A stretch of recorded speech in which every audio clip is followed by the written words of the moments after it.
Hi friends, எல்லாருக்கும் வணக்கம். இன்றைக்கி நான் செய்ய போகிறது எறா ஃப்ரையும் சிக்கன் 65 தாங்க. எறாவை நல்லா கழுவி எடுத்துக்கலாம். தயிர் உப்பு சேர்த்து நான் கழுவி எடுக்கிறேன். இதே மாதிரி சிக்கனையும் நான் அலசி வச்சாச்சுங்க. இப்போது எறாக்கு தேவையான மசாலாவை நம்ம சேர்த்துக்கலாம்.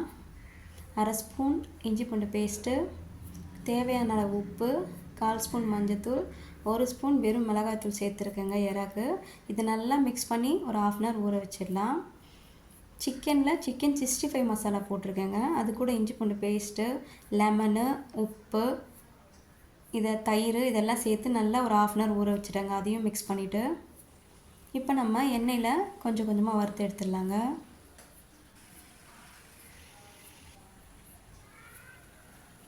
பிரியாணி ஆல்ரெடி செஞ்சு வச்சுட்டாங்க. ஸோ பிரியாணிக்கு சைட் டிஷ்ஷாக எறா ஃப்ரையும் சிக்கன் 65யும் செஞ்சிட்ருக்கேன். இப்போ இதே ஆயிலில் நம்ம கருவேப்பிலையும் வறுத்து எடுத்துக்கலாம். வறுத்து எடுத்து எறா மேலே தூவி விட்டுடலாங்க. இப்போ அதையும் கருவேப்பிலையோடு சாப்பிடும்போது சூப்பராக இருக்குங்க.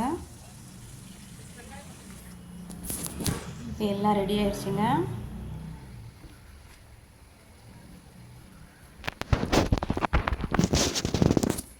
இப்போது இது டேஸ்ட் பண்ணுறதுக்காக என்னோடய பையன் வந்திருக்காரு.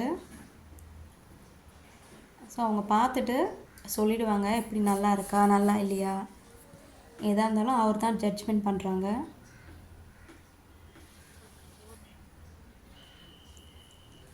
ஸோ லீவு டைமுங்க, இன்றைக்கி லீவு டைம்ன்றதால அவங்க வீட்டில் இருக்கிறதால இது செய்கிறோம்.